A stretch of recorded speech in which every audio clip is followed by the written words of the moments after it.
সহ পার্টির নেতৃত্বরা সহ আপনাদের সামনে এই ভোটে রতন দাসকে নিয়ে বেরিয়েছি। আমাদের প্রার্থী আপনাদের পরিচিত, আপনাদের আশীর্বাদ প্রার্থনা করছি। আমরা দিতে হবে।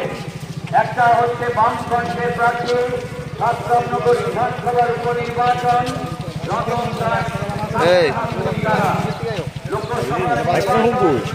সিম্বল হচ্ছে হাত চিহ্ন। ওনাকে হাত চিহ্নে ভোট দিয়ে বিপুল ভোটে জয়যুক্ত করবেন। আপনাদের এলাকার পরিচিত কাউন্সিলর হিসাবে কাজ করছি, এমএলএ হিসাবে কাজ করছি, আপনারা জিতাইছেন। আমি কৃতজ্ঞ, যা কাজ করছি আপনাদের চোখের সামনে। 5 বছর কাউন্সিলর ছিলাম, 5 বছর এমএলএ ছিলাম। রাজনগর জয়পুর এলাকার যা কিছু উন্নয়নমূলক কাজ আমি যদি বর্ণনা দেই সময় লাগবে।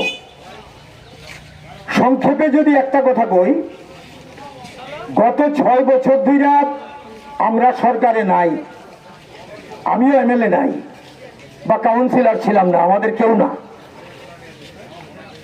একটা নতুন কাজ হয়েছে, এই রাজনগর জয়পুরে যারা বিজেপি করেন, বিজেপিরে যারা ভোট দিচ্ছেন, যে কারণেই হোক, আপনারা মনে করতে পারেন তারা একটা কোনো উল্লেখযোগ্য চোখে পড়ার মতো কাজ করছে। স্কুলটা বানাইছি, এটারে রং দিছে না পর্যন্ত। এই পুলটা আমরা তৈরি করছি, এটার মধ্যে রং করে নাই। যা রাস্তা করছিলাম সেই রাস্তা এখান থেকে দাঁড়ায় রশিদের বাড়ি পর্যন্ত পশ্চিম দিকে,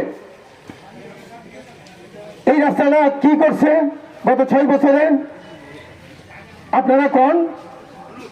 এই যে জয়পুরের প্রত্যেকটা রাস্তা ভিতরের আমরা করছি। লোকের প্রার্থী চিহ্ন হচ্ছে কাস্তে হাতুড়ি, তারা আশিস কুমার সাহা দিতে হবে। একটা হচ্ছে বামফ্রন্টের প্রার্থী রাজনগর বিধানসভার উপনির্বাচন রতন দাস, লোকসভা নির্বাচন আগামী 19 এপ্রিল